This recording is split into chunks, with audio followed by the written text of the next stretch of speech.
Again, everyone. I feel like we just have an abundance of riches here today in this conference, and then it's the same thing tomorrow. So I appreciate you all hanging in there with us and for this afternoon's sessions. First with David Bebbington and then with Mark Knoll.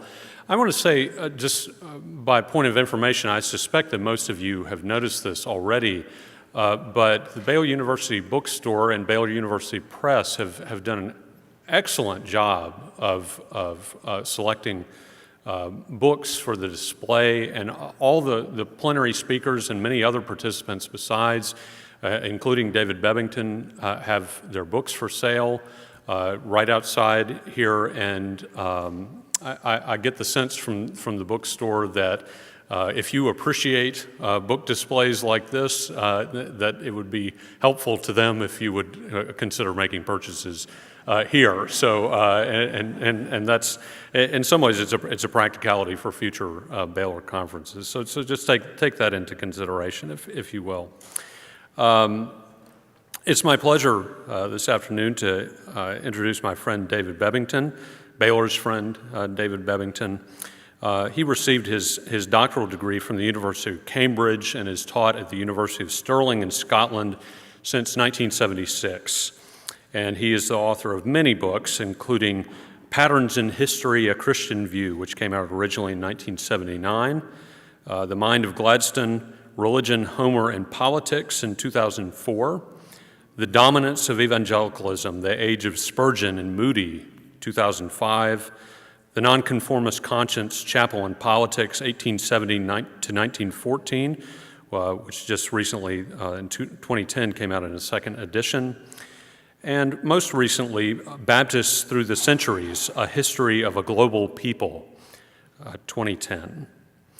Many of you know, and I suspect I don't need to say this, but Dr. Bebbington is certainly one of the, if not the most influential scholar, especially British evangelicalism, and is well known for having crafted what is, I believe, still the standard definition of evangelicalism that is used in scholarly circles. The so-called Bebbington quadrilateral, although I've heard David deny that he has ever used the word quadrilateral to describe these 4 points of evangelicalism, but everybody else calls it the quadrilateral. It's funny. I think I could rattle them off, and I bet probably about half of you could rattle them off too. Apparently, this definition hasn't made quite as much of an impression on David himself. There was one occasion when he was speaking to the media about evangelicalism and giving his standard definition, and he couldn't think of the fourth point of what the definition of evangelicalism. So apparently, he doesn't think it's that big of a deal. Anyway, everybody else in academia uses this. For the past 8 years, David has taught every fourth semester at Baylor, including courses in the religion department at Truett Seminary, who's graciously hosting us here, and in the history department. And he's also mentoring doctoral students in the religion department already. And I'm very pleased to say, and I know he is too, that he will be back with us again this fall, and that, I will say in a totally self-serving way, that his students will include the Baylor History Department's first class of PhD students. We are at long last opening our PhD program in the History Department, and I'm so glad that David will be here for their first semester to teach them in the History Department on his course on Gladstone. David is a good friend to me and to Baylor, and widely appreciated, I know, among Christian scholars and Baptists in particular. And those of you who know him know that he is a very active layperson and an occasional preacher in his Baptist church in Scotland. So I'm pleased to introduce him, and his topic this afternoon is the King James Bible in Britain from the late 18th century. Help me to welcome David Bebbington.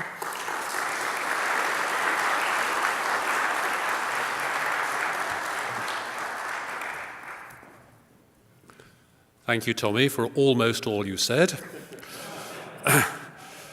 I have often been to Baylor, and I'm extremely grateful for my time here.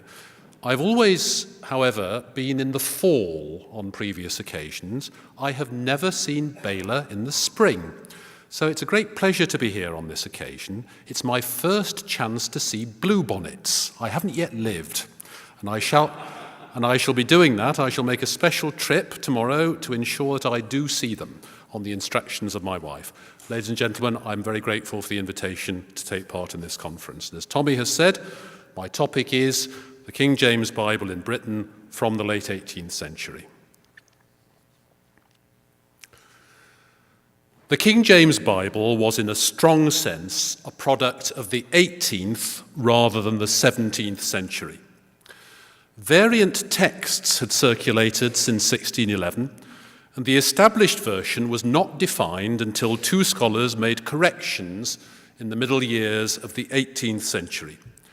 F.S. Paris, Fellow of Sidney Sussex College, Cambridge, and Benjamin Blayney, Fellow of Hertford College, Oxford, produced modified texts for their respective university presses in 1743 and 1769. The version edited by Blayney, which incorporated Paris's modifications, soon became the universally accepted text, which has hardly altered since. It differed from the Bible as published in 1611 in no fewer than 24,000 places. Many of the changes were tidying up accumulated printers' mistakes, but some were by no means trivial. That modifications of this degree were possible without any outcry points to a significant feature of the King James Bible for much of the 18th century. Although it was the version used by virtually every Protestant in the land, it was not yet a sacrosanct cultural icon. Certainly the translation commanded by James I was not venerated as the authorized version, a term that, as we shall see, was to become its standard title in Britain, but which had still not been coined in the 18th century.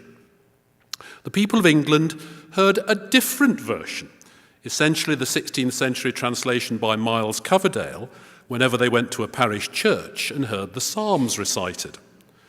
Dissenters from the Church of England and Presbyterians in Scotland sang metrical psalms, which, though no more than paraphrases, nevertheless represented the inspired text in another distinct form.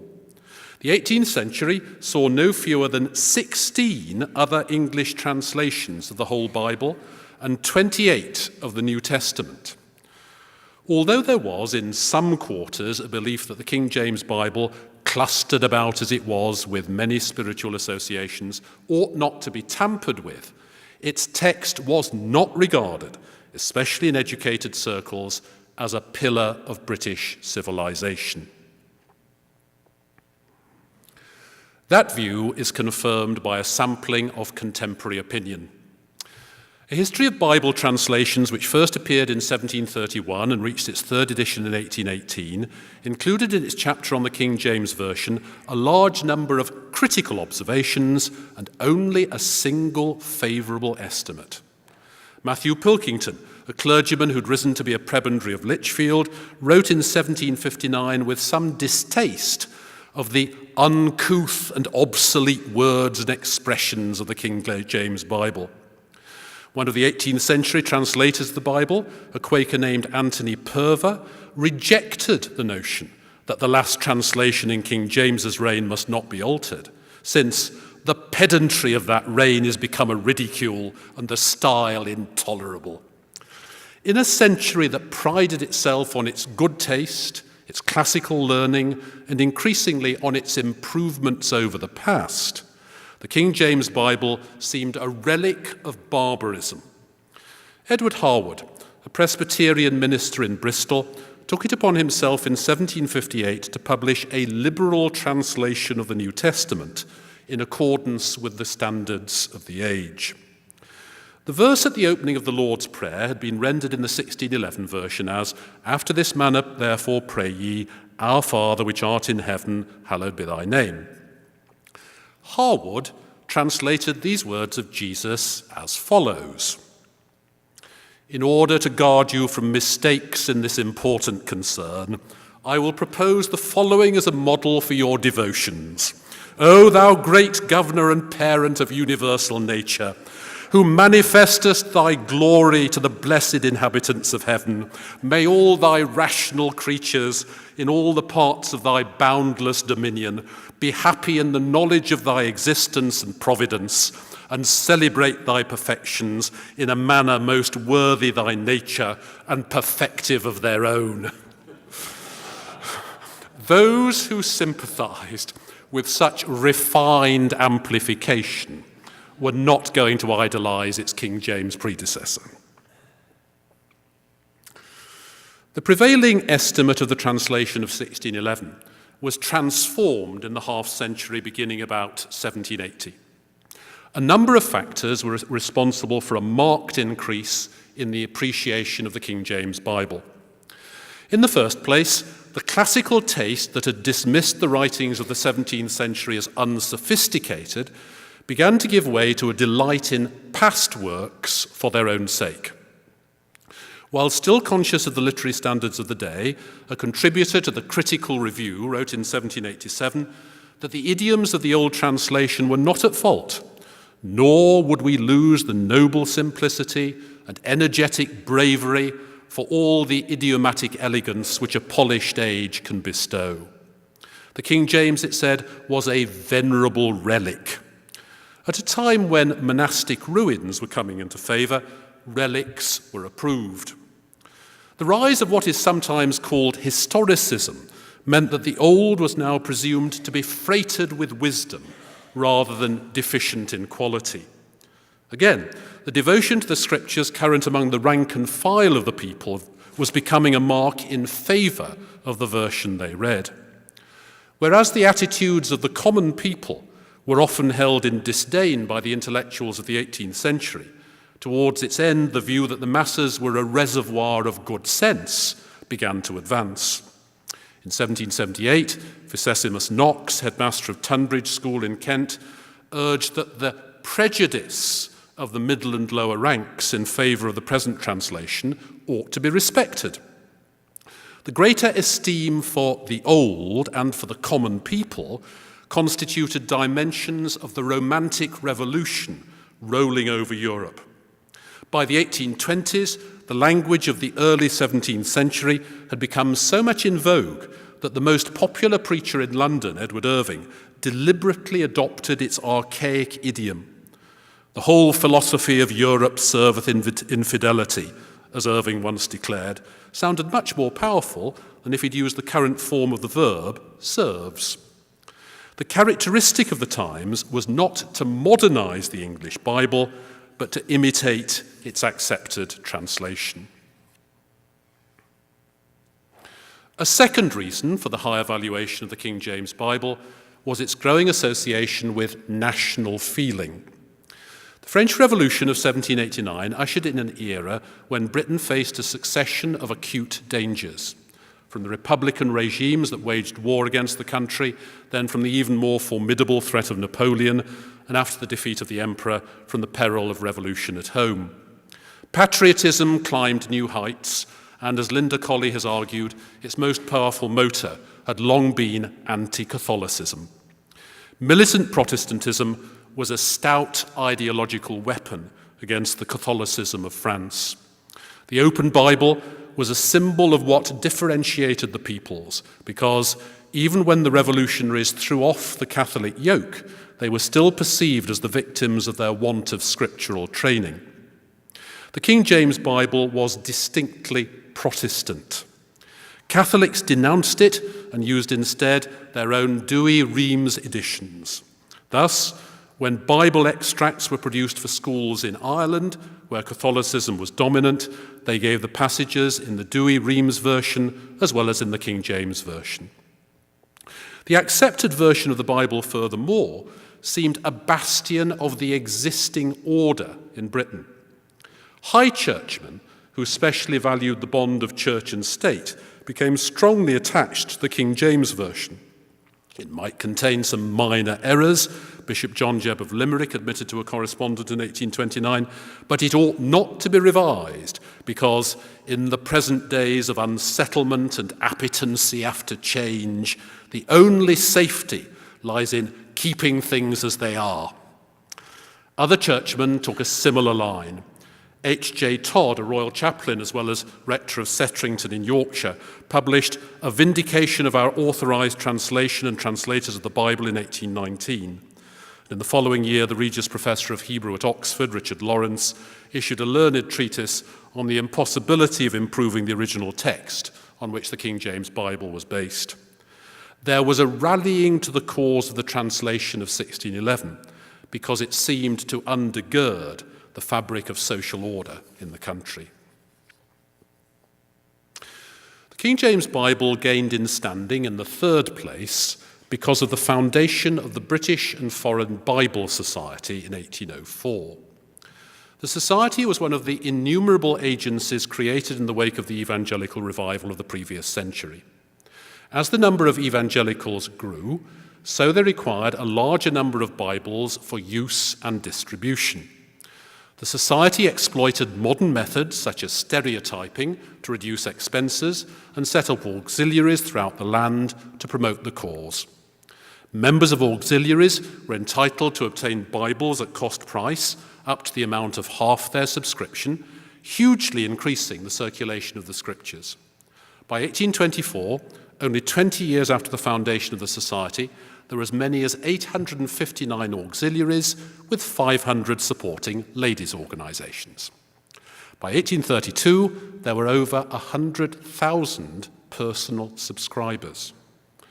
Crucially for our purposes, the Society distributed at home nothing but editions of the Bible of 1611.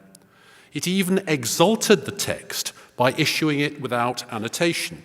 Some of the most popular editions of the Scriptures in the 18th century had been printed with copious notes. Philip Doddridge, the independent divine of Northampton, and Thomas Scott, an Anglican clergyman of strong evangelical conviction, had produced Bibles in which their commentary often occupied 3/4 or more of the page. The inclusion of notes remained the policy of two high churchmen, George Doyley and Richard Mant, in an edition of 1817 that was designed to inculcate sound Anglican principles. But the Bible Society committed itself from its foundation to print the Bible without note or comment, so that the text of the King James Bible was implicitly deemed to be self-interpreting. The rule did not mean a prohibition of alternative readings and cross-references in the margins, which were included in many of the Society's editions from 1810. That policy, however, also bore testimony to respect for the current version, since, at least since Blayney's revision, that was the customary way of issuing it. It is perhaps not surprising that the Society was charged with allowing its translations into foreign languages to be taken from the established English version rather than from the original languages. The British and Foreign Bible Society institutionalized the growing esteem for the King James Version. A fourth explanation of the rising tide of admiration for the translation of 1611 was its redefinition as the authorized version.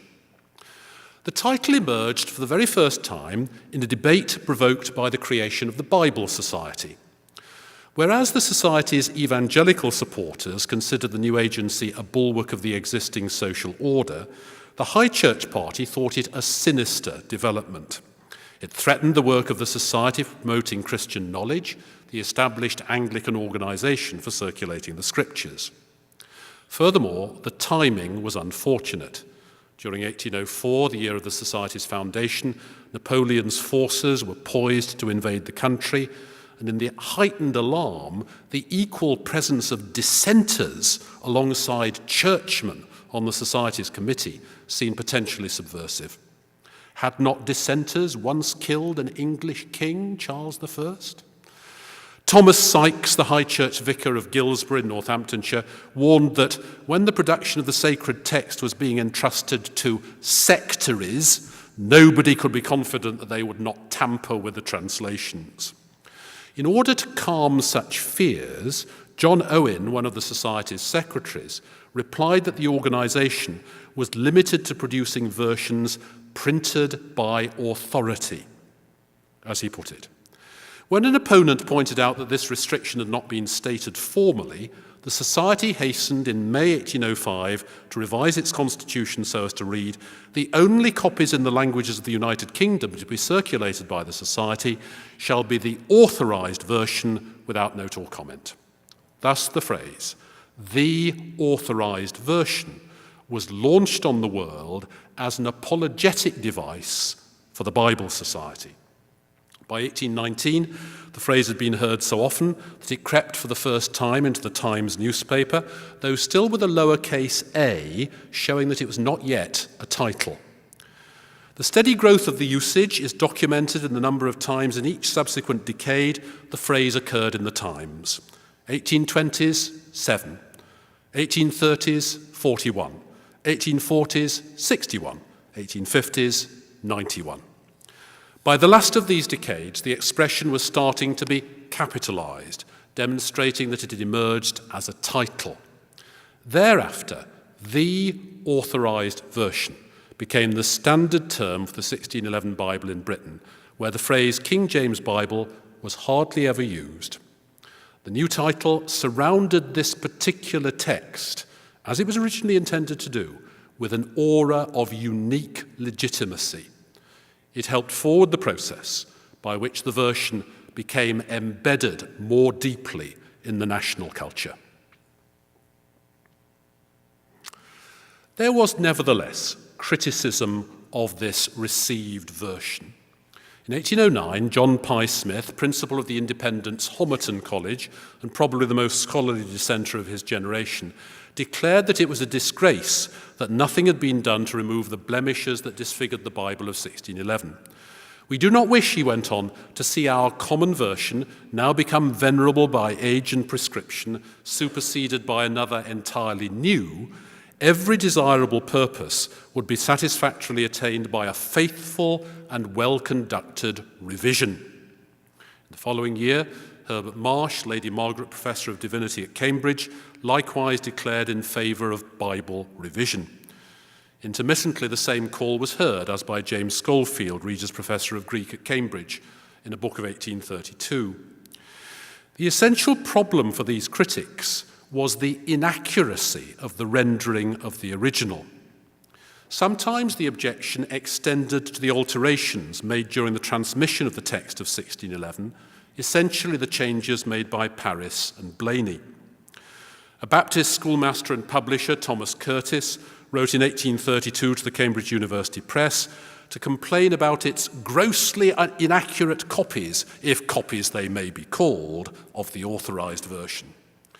Curtis, who was the spokesman for a committee of dissenters who wished to break the monopoly of the ancient universities over Bible production, managed to provoke Oxford University Press into issuing a facsimile of the 1611 Bible in order to demonstrate, at least to its own satisfaction, that subsequent changes were insubstantial. The most outspoken and sustained campaign against the King James Bible, however, was mounted by Unitarians. A Unitarian Society for Promoting Christian Knowledge commissioned Thomas Belsham, minister of Essex Street Unitarian Chapel, London, to publish a revised New Testament based on a corrected Greek text in 1808. Unitarians in general found the translation of 1611 tendentious.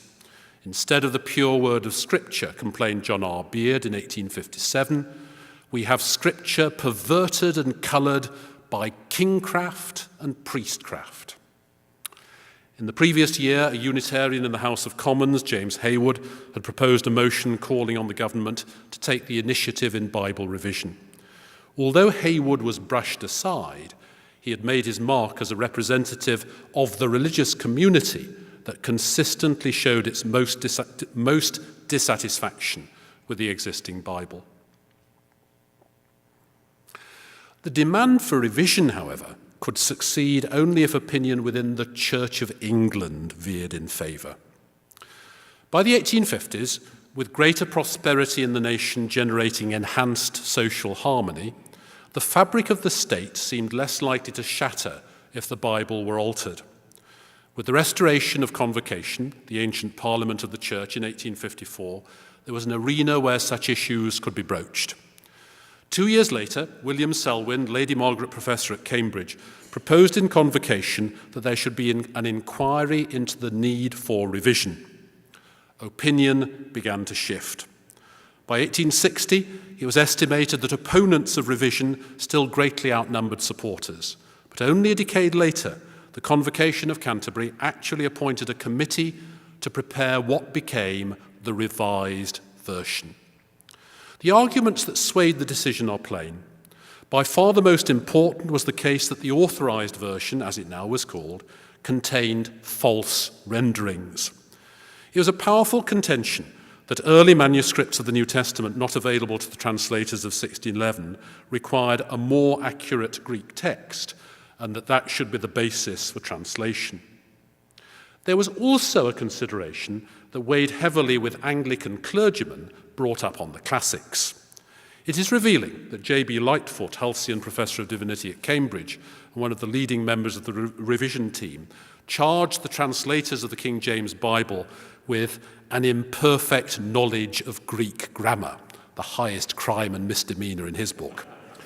The men of 1611, Lightfoot and his colleagues believed, had deliberately introduced different renderings of the same Greek word, creating artificial distinctions, and had committed the opposite solecism of making the same renderings of different words, obliterating distinctions in the original. The King James Version must be modified, classical scholars now held, so as to vindicate a more precise way of construing the Greek text. The argument that the language of the King James Bible could seem obscure was distinctly subordinate. Usually this point was limited to the claim that there were a few archaisms that needed attention. The obscurity seemed more of a problem to the Baptist preacher C.H. Spurgeon, by no means a classicist, who in 1859 endorsed revision with the remark that, "I love God's word better than I love King James's pedantic wisdom." Classicists, however, who were used to translating, did not see a dated form of language as a major difficulty. Nevertheless, it became the established view in educated circles that there was sufficient reason to revise the Authorised Version. The result was the first official effort to produce a new version of the Scriptures since 1611. It might be supposed that the revisers, fired by scholarly zeal, would perform drastic surgery, but that was by no means the case. The principles for the operation laid down by Convocation are revealing. The first was to introduce as few alterations as possible into the text of the Authorised Version consistently with faithfulness. Only the requirement of improved accuracy, that is to say, should justify tampering with the existing English Bible. The second principle showed even more conservatism, to limit, as far as possible, the expression of such alterations to the language of the authorised and earlier English versions. That rule, extraordinarily, dictated that the archaic quality of the Bible should be retained. Hence, for example, the revisers added haply to lest, an obsolete usage by the 19th century, in 17 cases where the King James Bible did not. Lightfoot, who was one of the members of the New Testament Revision Committee most eager for modification of the text, nevertheless showed no inclination to alter the character of the translation. The stately rhythm and archaic colouring, he wrote, are alike sacred in the eyes of all English-speaking peoples. To the predominantly Anglican revisers, even the book titles of the Authorised Version, which they heard read aloud in public worship, seemed untouchable. Thus, although in the early manuscripts the first gospel was headed simply according to Matthew, the revisers still called it the Gospel according to Saint Matthew. A parallel revision committee in America, by contrast, followed the early manuscripts. When changes in the text were under discussion on the English committee, 2/3 of the revisers had to vote for any alteration. Hence, many readings preferred by a plain majority were relegated to the margin. The practice of revision, far from showing any detachment from allegiance to the authorized version, showed an extreme loyalty to it. C.J. Ellicott, the chairman of the New Testament Committee, avowed the great reverence that we have ever felt for that venerable version. The whole exercise was a respectful revision, not a fresh translation. The revised version of the New Testament appeared in 1881, and the Old Testament followed 4 years later. The public response was, in general, mildly favourable, but the attachment to the older version was usually evident. A Wesleyan Methodist reviewer and the expositor approved the retention of the archaic tone of the authorized version. A Baptist rejoiced in the denominational magazine that the new Bible had not lost the music and rhythm of the old. The reviewer in the Church Quarterly Review, representing mainstream Anglican opinion, pronounced the revised version to be valuable for study, but to be only a supplement to the authorized version, which he still regarded as the perennial fount from which thought and imagination, as well as piety and prayer, will continue to be unconsciously supplied. Others were more critical. John Clifford, the leading minister of the General Baptists, thought the new version was too conservative of the old. More contemporaries, however, considered the new version too radical because it broke with the familiar text. One voice denounced the revised version unsparingly. J.W. Bergen, the redoubtable High Church Dean of Chichester, believed the manuscripts on which the older Bible was based were superior to those adopted by the revisers, and so dismissed their efforts as sacrilegious distraction of a noble version. Bergen's condemnation helped inhibit the acceptance of the newer Bible.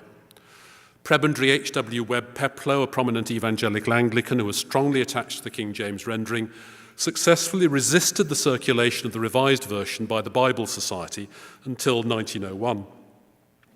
Only in a few places did the revised version become normal. It was used, for example, in the chapel of Ridley Hall, Cambridge, a broader-minded evangelical Anglican institution.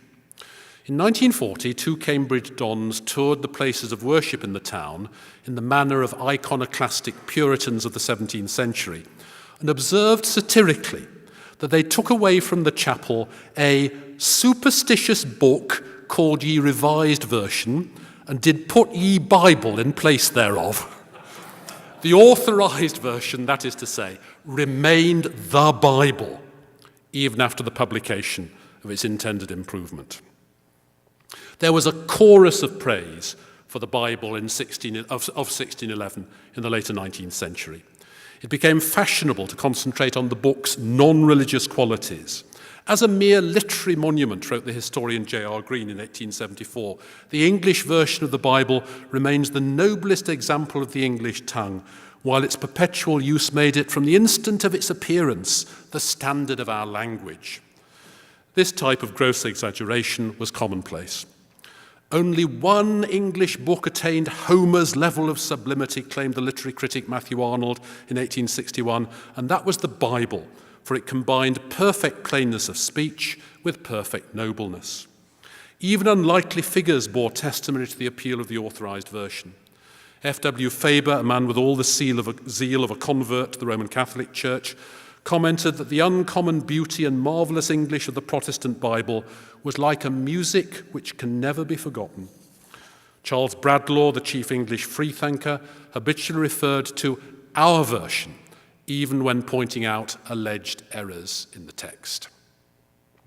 When an ancient Egyptian obelisk, Cleopatra's Needle, was erected in 1878 on the new Victoria embankment along the River Thames in central London, Several copies of the English Bible were deposited in a cavity in its pedestal among memorials of Great Britain in the 19th century. The authorized version was a national treasure. In the Darwinian race against extinction, as an Edwardian commentator put it, the intrinsic superiority of this Jacobean revision enabled it to outdistance all competitors and to come down to our own day with universal acceptance as the fittest which alone had survived. It could no more become obsolete than Shakespeare himself. The King James Bible had become a symbol of the national culture. The climax of the adulation of the authorized version came at its tercentenary in 1911. It was the year when the prospect of the coronation of King George V put the country into a posture of celebration, as royal events do, as you may have noticed from magazine bookstalls in this country this month. There was royal patronage for the Bible commemorations. The King sent a message of congratulation to the National Bible Society of Scotland. He took the Queen to a Bible exhibition at the British Museum, and he received a bound Bible from a deputation including the Archbishop of Canterbury, the Speaker of the House of Commons, and assorted other dignitaries. Bible Sunday was observed with special services in many congregations on the 12th of March in Scotland and the 26th of March in England and Wales. The culmination came on the 29th of March with a grand national thanksgiving in the Albert Hall in London. The event was marred by a group of disgruntled women demanding the right to vote, who unrolled a banner just as the Prime Minister, Herbert Asquith, was beginning his speech. Paradoxically, however, their protest was further evidence of the place of the King James Bible in the national consciousness. The banner not only proclaimed votes for women, but also went on to say, to loose the bands of wickedness, to undo the heavy burdens, to let the oppressed go free. It was quoting Isaiah 58, verse 6 from the authorized version. Two features of the celebrations were particularly noteworthy. One was that the occasions gathered the Protestant churches together in ecumenical concord. Thus, at a Thanksgiving service in Bishop Auckland in County Durham, the Bishop of Durham preached the sermon, but the lessons were read by primitive Methodist and congregational ministers. The event was seen as a distinct advance towards religious unity. The other striking feature was the extent to which the language of celebration was expressed in romantic terms. The Bible of 1611, according to a leading article in the representative Free Church newspaper, the British Weekly, was stamped by an atmosphere of heroism with the temper of poetry and enthusiasm. The authorized version declared an editorial in Life and Work, the magazine of the Church of Scotland, was like some fine ancient Gothic cathedral in the midst of the jerry-built streets of a modern town. The same magazine carried an article entitled simply, The Romance of the English Bible. The romantic sensibility that had raised the status of the King James Version in the 19th century continued to sustain it in the 20th. The ecumenical endorsement and the romantic language were alike associated with another factor that buoyed up the continuing reputation of the authorized version, its identification with the nation. Church and chapel, the two great streams of national life, were united in praise for the English Bible, and romantic feeling provided fuel for nationalism. The authorized version cannot dispute with the revised the palm of accuracy, admitted the guidebook to the 1911 British Museum Bible exhibition, yet it is entwined with the heart of the nation. The Bible of 1611 was credited with extraordinary historical agency. It raised the nation at one bound, wrote William Muir in one of the many books published at the tercentenary, to the foremost among the nations of Europe, and more than aught else has kept it there ever since. A whole genre of histories of the Bible, published between the mid-19th and mid-20th centuries, argued that the scriptures in the vernacular were the secret of Britain's greatness.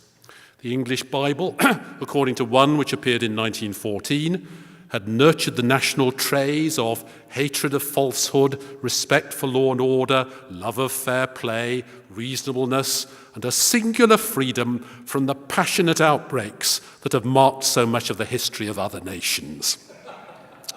Sometimes authors recognized, especially in the 20th century, that the Bible of 1611 was actually shared property. It unites us, wrote a historian of the Bible in 1901, with the whole English-speaking race. That was why the American ambassador received the loudest ovation at the Albert Hall celebration in 1911. As the discourse of race reached its peak in the 1920s, a United Free Church of Scotland minister voiced his astonishment that a Jewish book expressing the ideals of a race not only alien from but singularly antipathetic to the average Anglo-Saxon, when translated into English, had formed the racial conscience. More often, however, the authorised version was treated as a common possession of all the lands of the British Empire, binding them together. The Bible, declared Muir, is the true strength and inspiration of an imperial people. At a time when empire was a foundation of national identity, the link reinforced the location of the King James Bible near the core of Britishness. Yet there were limits to the popularity of the authorised version. To purist scholars, there was the insurmountable barrier of its inaccuracy. A Methodist New Testament specialist complained in 1911 that the very familiarity of the Bible in regular use obscured the true meaning of the text. In 1940, Cecil Cadew, the church historian at the Congregationalists, Mansfield College, Oxford, trenchantly evaluated the attractions of the authorised against the revised version. Give what weight you please to the arguments about rhythm, music, dignity, and the devotional value arising from long familiarity and sacred associations. These surely ought not, in the judgment of any educated and responsible Christian, to outweigh questions of truth and falsehood. Cadew was claiming that the popular preference for the King James Bible was misplaced.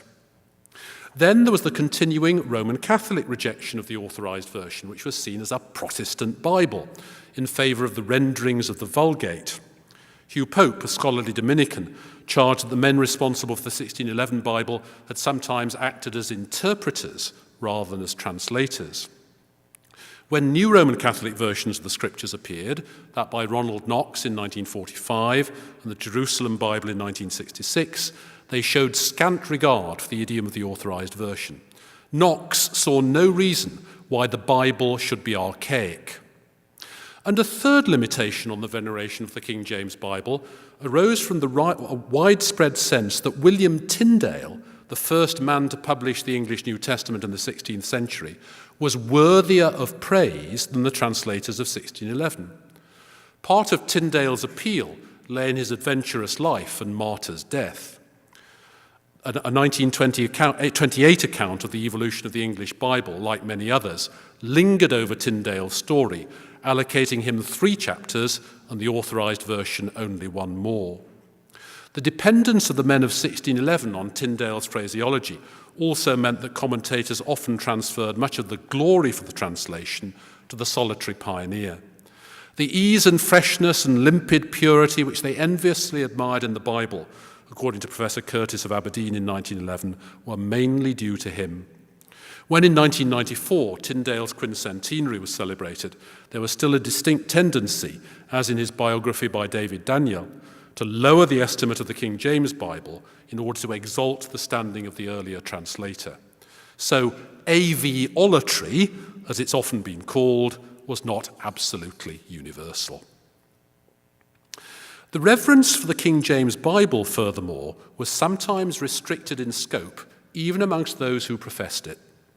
A growing number of intellectuals began to value the Bible not for its religious power, but for its literary quality.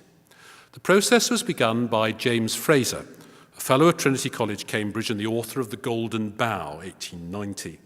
As the leading social anthropologist of his generation, Fraser was fascinated by religion, but saw it as a passing phase of human experience destined to be superseded by science. In 1895, Fraser published Passages of the Bible chosen for their literary beauty and interest. Although he used the revised version to ascertain the correct meaning, the extracts were all taken from the authorised version. During the years down to the Second World War, there were at least 4 publications with the title The Bible as Literature. A rift had opened, as Gordon Campbell has put it, between 2 ways of treating the King James Version, as a literary artifact or as a sacred text. Already in 1911, the perceptive Scottish theologian James Denny issued a protest against seeing the Bible as literature. The Bible belonged to the church, literature to the world. Literature was a form of free art, but the Bible was purposeful, practical, with an end beyond itself. The two were in different spheres. Similarly, in 1935, the poet T.S. Eliot warned against regarding the Bible solely as a literary work. Admirers of the Bible as a monument of English prose were merely admiring it as a monument over the grave of Christianity. After the Second World War, the literary scholar C.S. Lewis developed a related case further. In a lecture delivered in 1950, Lewis contended that the literary impact of the authorized version had been minimal.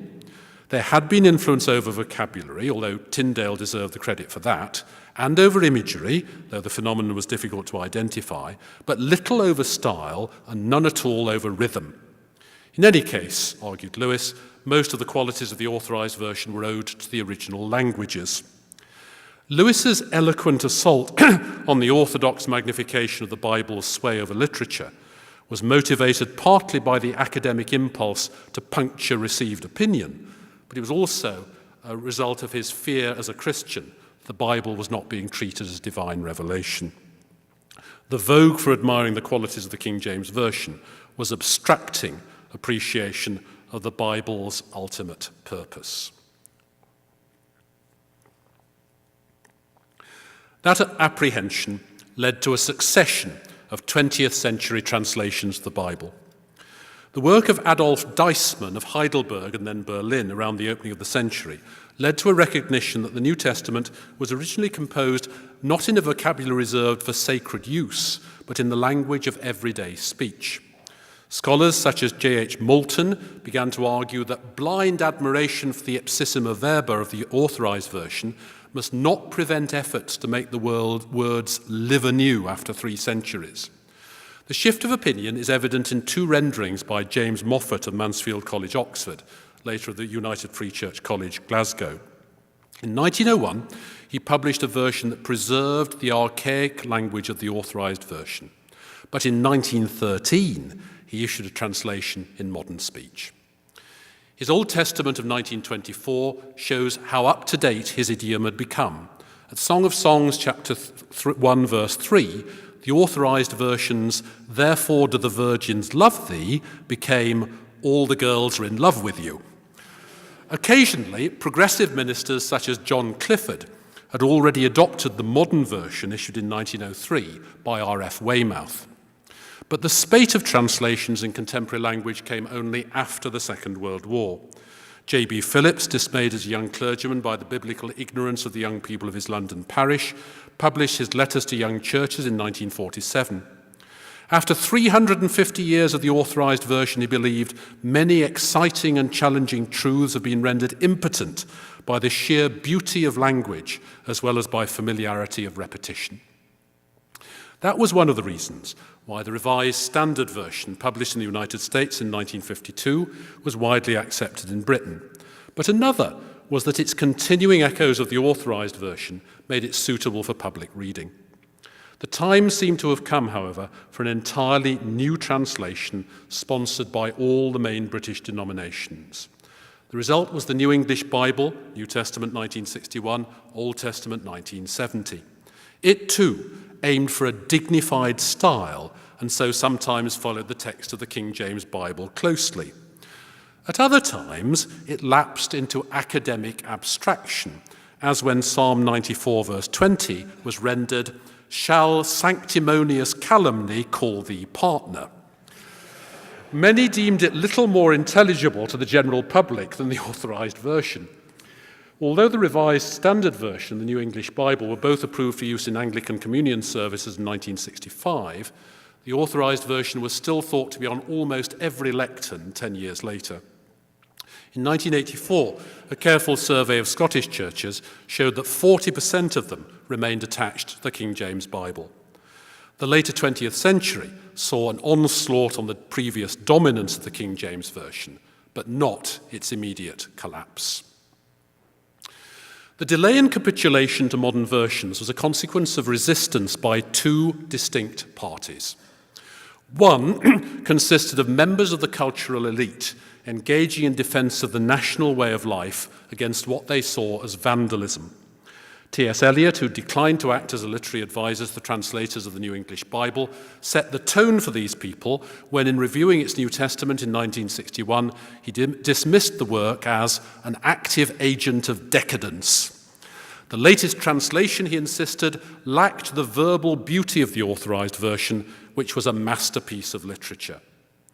Those who thought like Eliot watched with dismay as the Church of England engaged in liturgical experiments over the next 2 decades. The prayer book, they believed, was being supplanted by modern vulgarity.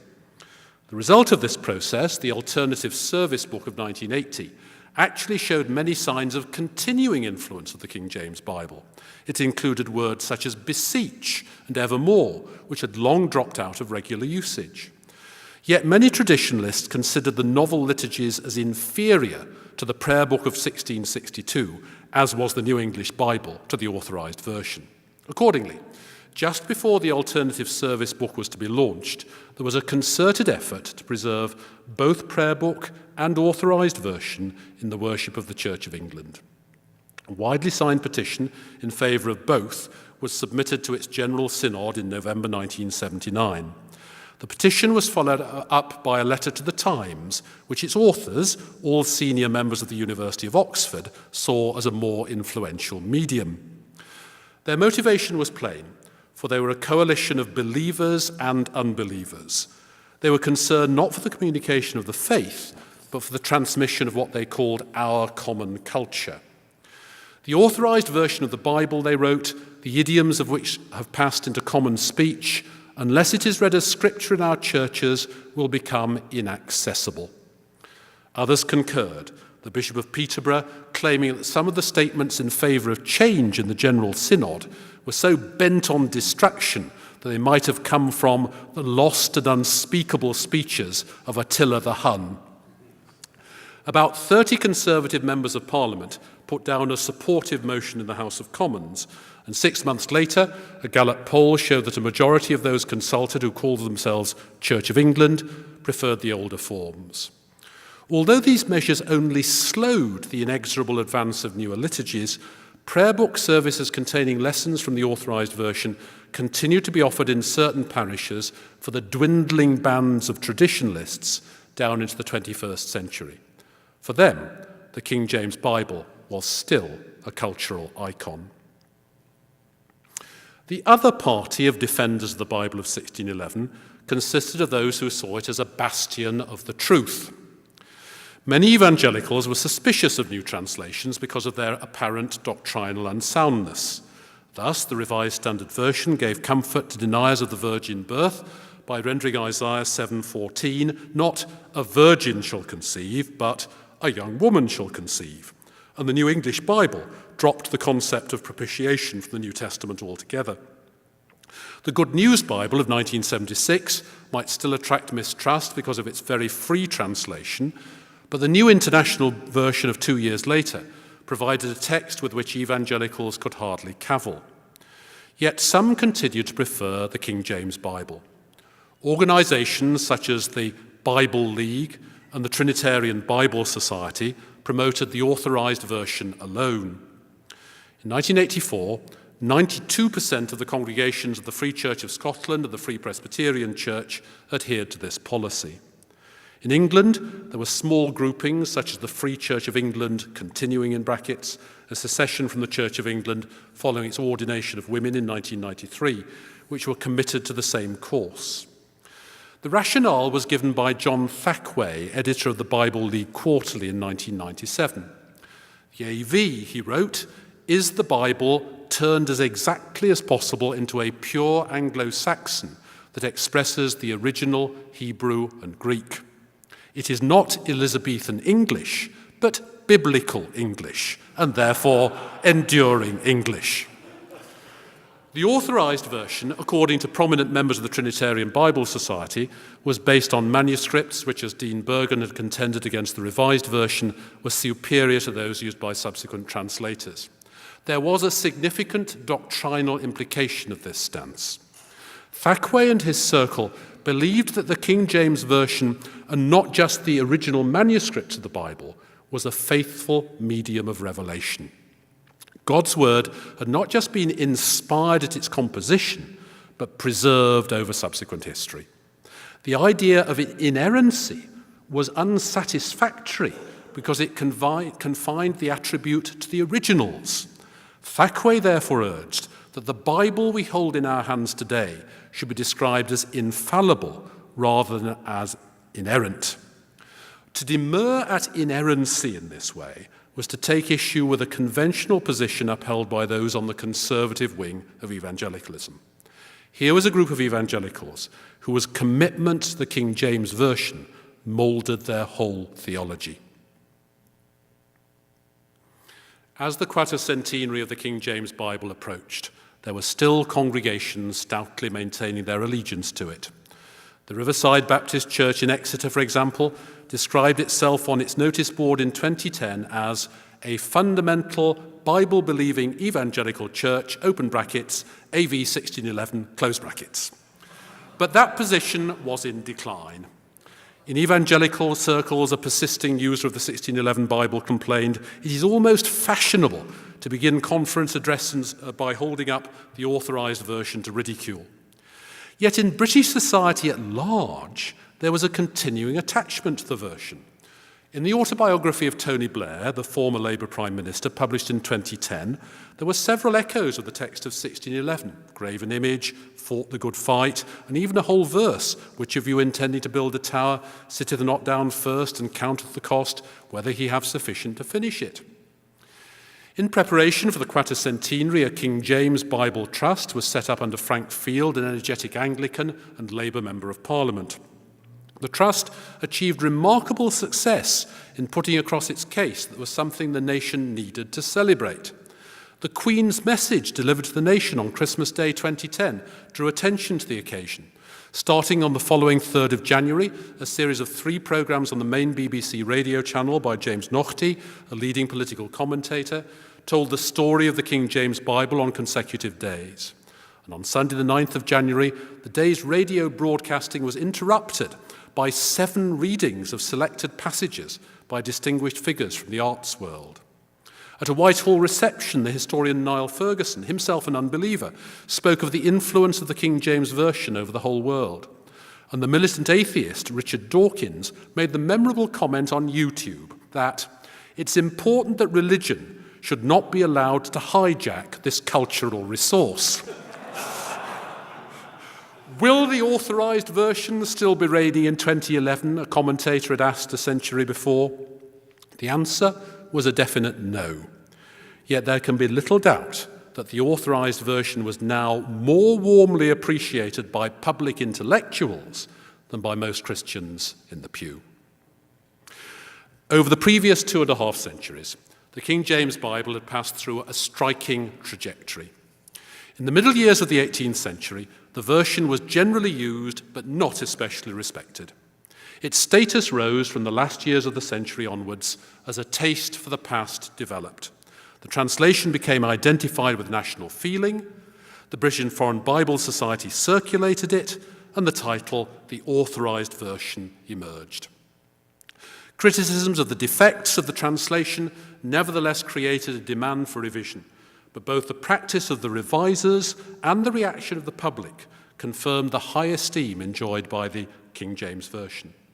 Appreciation by a wide cross-section of the population culminated in the celebrations of 1911, when it was hailed as a marvel of religion and literature alike.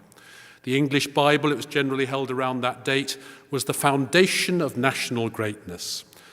Dissenting voices came from critical scholars, Roman Catholics, devotees of Tyndale, and increasingly from those within the churches who thought the cult of the Bible as literature was obscuring its spiritual value.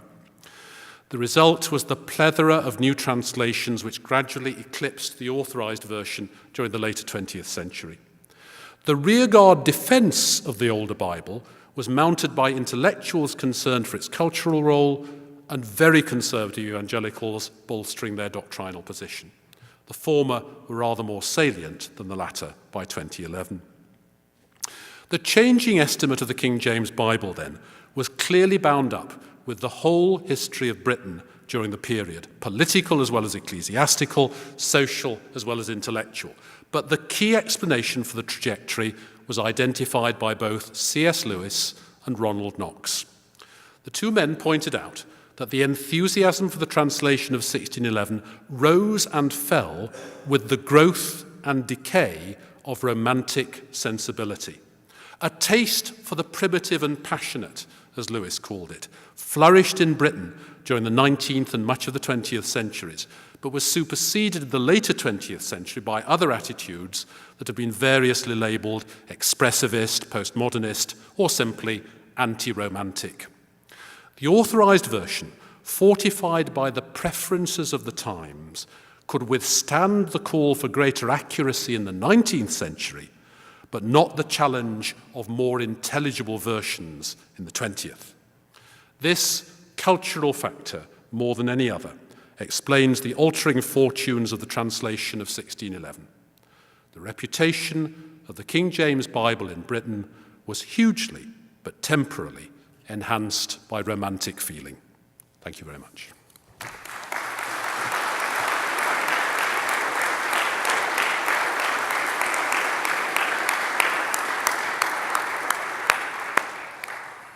Always lucid and always surprising. The most surprising thing to me out of this talk is that David Bebbington, with a straight face, cited YouTube as a historical source. I suspect this is the first time this has ever happened. We do have time for questions, so if you'll raise your hand, we'll have some discussion. Yes, sir.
There is a pattern of change over time.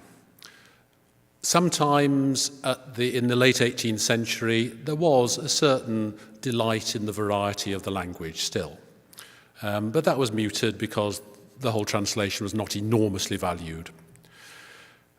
As classical scholarship became more refined and followed more precise Germanic models during the 19th century, the notion came in that there should be a one-to-one correspondence between not so much the ideas as the words in a translation of the original, so that any Greek word should be translated by the same English word whenever possible. It never reached an absolute pattern of simple correspondence. That would be beyond the bounds. But wherever possible, that was to be achieved, because that would actually enrich the reader's understanding by noting that if a word was used in one context and was used in another context, the writer's intention in the one place would undergird his intention in the other. It was intended not just as an intellectual quibble, but intended to be useful for the reader, and therefore, for the reader of the Bible, spiritually edifying. And that view prevailed into the 20th century. And indeed, one can see it reflected in primers of the Greek language used in secondary schools still in the first half of the 20th century. However, the attitudes amongst revisers began to change under the influence of theory and intellectual changes to the position you've described as the 20th century went on. So the pattern is again one of change over time. There were very few people who in the 1870s were willing to stand up for the King James Bible's principles of using a variety of words for the sake of elegant variation. That was simply not on culturally. And the extent to which one should look to the norms of contemporary classical scholarship for understanding the principles of biblical translators, I think should never be underestimated. Yes.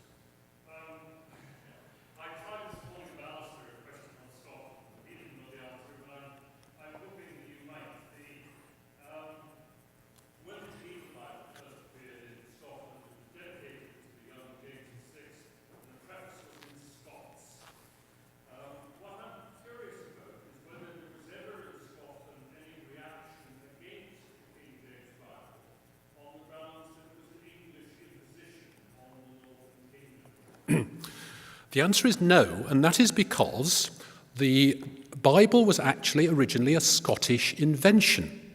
At the General Assembly of the Church of Scotland in 1601, before the death of Queen Elizabeth I and therefore before the accession to the throne of England of King James VI of Scotland, King James, as was his wont when he wanted to pursue his hobby, attended the General Assembly of the Church of Scotland in order to make a theological address.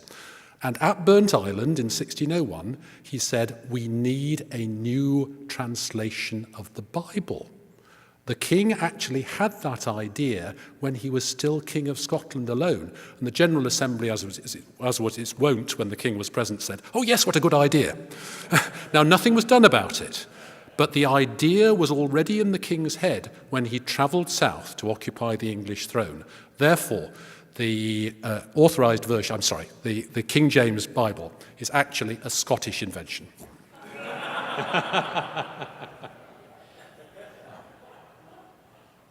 Yes, sir.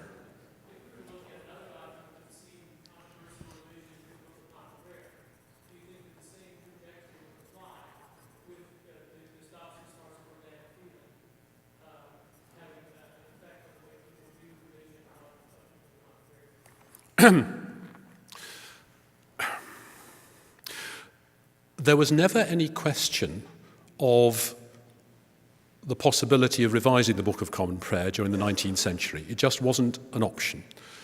And the reason was because it was a very delicate balance between church parties. The phraseology would just about satisfy evangelicals usually, unless they seceded because they decided Baptists were right after all. And it would just about satisfy very high sacramentarians, and it would just about satisfy very broad-minded liberal churchmen. And so, without exciting internal party warfare of a peculiarly virulent kind, it would have been impossible to propose revision of the Book of Common Prayer. That became a possibility, however, in the 20th century, with the gradual rise to greater positions of authority within the Church of England of the inheritors of the tradition of the Oxford movement from the 1830s. Its influence gradually spread to more and more clergy in particular. It was very much a clerical movement. And by the 1920s, they dominated the Church of England. They therefore put forward a proposed Book of Common Prayer to the House of Commons, which of course, in a system where church and state were united, had to approve a revised prayer book. And the House of Commons, expressing Protestant feeling, rejected it. Now, at that point, the reason for proposing a new prayer book was not to modify archaic language that is understood, but to allow the inheritors of the tradition of the Oxford movement to do more elaborate liturgical things, e.g., to reserve the sacrament for the sick. And that was very much more a theologically driven impetus than a linguistically driven or even a culturally driven impetus. Clearly it has cultural associations, and indeed some of the divisions of opinion amongst Anglicans over whether revision should be pressed forward or not in 1927-28 were on cultural lines. But fundamentally the issue was theological. So the issue didn't so much apply in the cultural sense.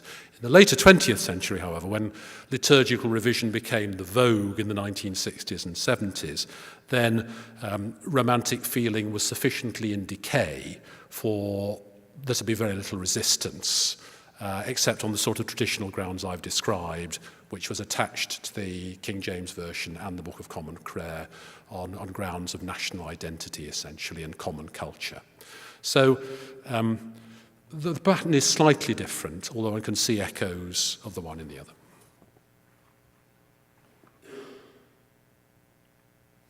Tim?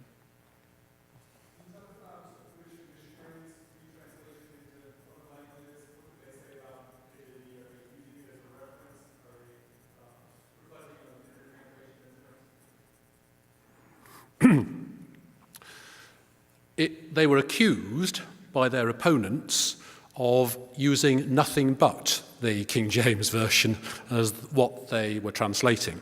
And it is undoubtedly the case that quite a lot of them were not enormously well equipped with Greek or R fortiori Hebrew expertise to be able to translate with confidence, and undoubtedly they would check their translations, as it were, no doubt subconsciously and anticipatorily by the King James Bible.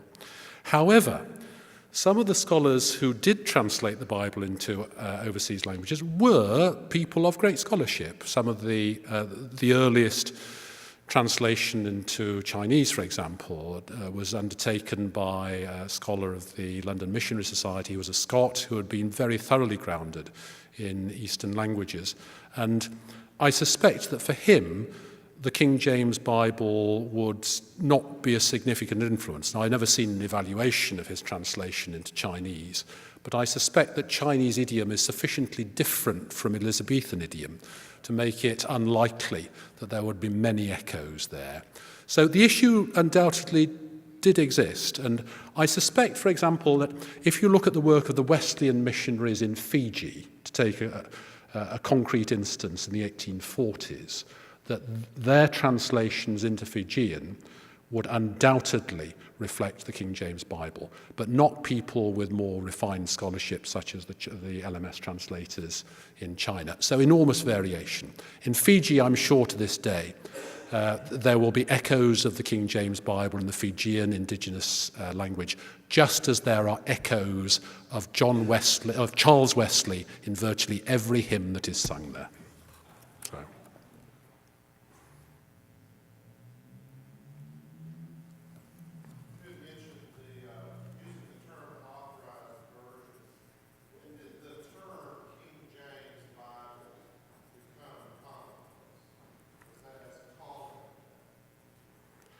In Britain, 2010. That is to say, the phrase was very uncommon in public parlance until almost the present day. The authorised version was the standard term. I have never used the phrase King James Version before this paper. I have learned better.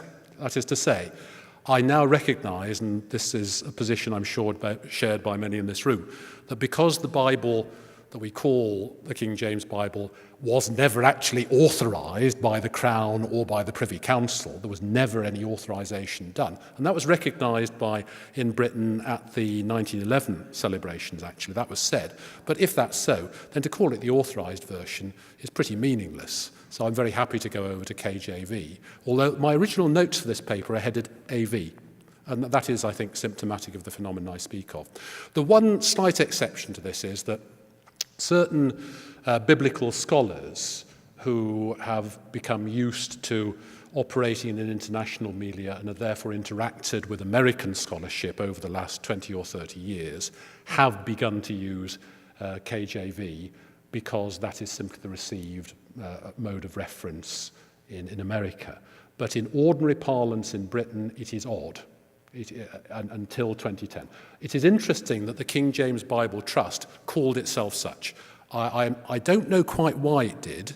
I don't know the inner story of that, but that is a remarkable innovation in British life, a striking development, novelty, which is very rare with us. There was one down here. Yes. How did the rising esteem of the authorized version impact the development of early American spirituality? Early American spirituality. So what period were you thinking of?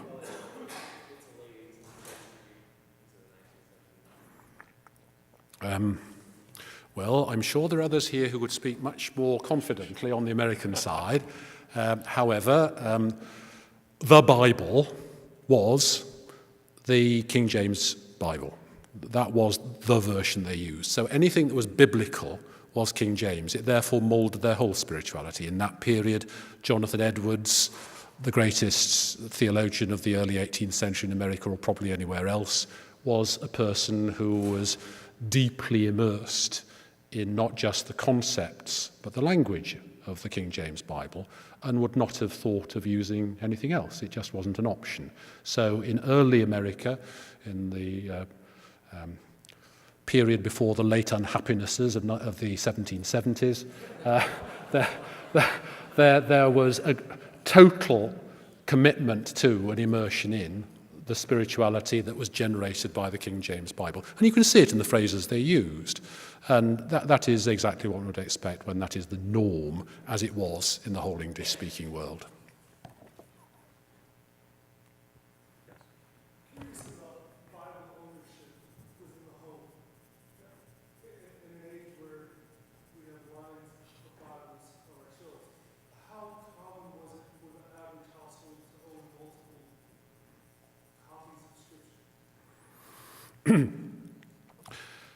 It depended entirely on the standard of living of the family.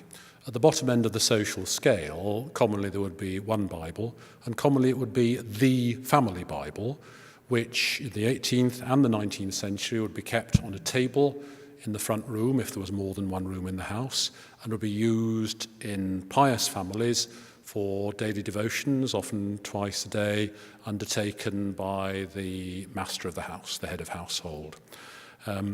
However, there's a revolution in the 19th century precisely because of the British and Foreign Bible Society lowering the cost of Bibles so that it became possible not just for families with a higher standard of living to own more than one, but for the rank and file of the population to own more than one. And a lot of Bibles were actually bought by auxiliaries of the Bible Society to give away. So the poor actually received free copies of the Bible. Now, whether they were read or not is another matter. They might be useful as doorstops, but nevertheless, there were very large numbers of Bibles distributed. And the British and Foreign Bible Society was a phenomenally successful commercial enterprise. It put its finger, led by very capable businessmen, on exactly the right techniques for maximizing the circulation of its goods, just as, of course, in America, the American Bible Society, with which the BFBS was very closely linked, did. In higher class families, let's take an arbitrary example, the family of William Ewart Gladstone. There were a very significant number of Bibles. But they wouldn't disdain the Bibles of the British and Foreign Bible Society. Thus, for example, Gladstone's mother, Anne Gladstone, was given by her mother, Gladstone's grandmother, a copy of a British and Foreign Bible Society stereotyped edition, very cheap edition. She was given a copy in 1816 as a Pew Bible and wrote inside the front cover, Pew Bible, and inside it she made interesting comments on the sermon she heard in the margins of the text. That is to say, she didn't treat it as a sacrosanct object. It was very utilitarian, and obviously there'll be lots of Bibles in that family household. I'm very glad to say that particular Bible, the British and Foreign Bible Society stereotyped edition, used by Gladstone's mother with those annotations in it, is now in my library.